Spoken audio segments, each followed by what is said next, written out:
I never thought I'd end up in this situation. My sister, Emily, had always been the golden child. She was the one everyone praised. Perfect grades, perfect friends, and a perfect smile that could light up any room. But behind that smile, there was a storm brewing, and I was the one caught in the middle. Growing up, I always felt like a shadow. Emily got all the attention, and I learned to live with it. Our parents praised her for her accomplishments. They believed every little thing she did was incredible. Meanwhile, I was just there, quietly watching. I wanted approval too, but it never came. I began to feel resentment, but I kept it bottled up. I didn't want to be the jealous sister. Then came the day that changed everything. Emily threw a party to celebrate her latest achievement. I watched as our parents fawned over her. They didn't notice how the guests laughed a little too loud or how the music was a bit too much. It was her night, and I felt like an intruder in my own home. I decided to leave the party early to avoid the feeling of being invisible. The next day, I overheard a conversation between my parents. They were upset about my decision to leave. "She's just being dramatic," my mom said. "Can't she support her sister?" My heart sank. I wanted to scream that I was tired of being the one who had to support.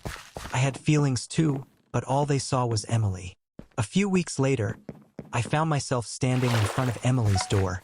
I was angry, and I needed to confront her. I knocked, and she opened the door with that same perfect smile. "Hey, want to come in?" she chirped. I shook my head. "We need to talk."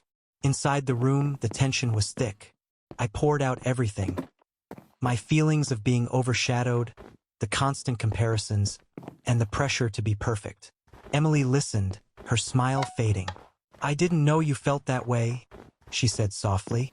"I thought you were happy for me." That moment was a turning point. We both realized how the spotlight had affected us. Emily didn't want to be the center of attention all the time, and I didn't want to be left out. We began to understand what we meant to each other. It wasn't about competition. It was about support.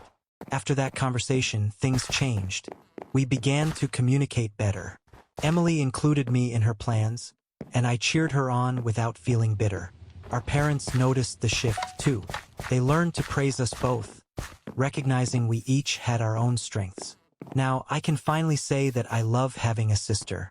Our bond grew stronger, and I learned that it's okay to share the spotlight. Emily and I are different, but that's what makes us special. I don't need to be perfect. I just need to be me.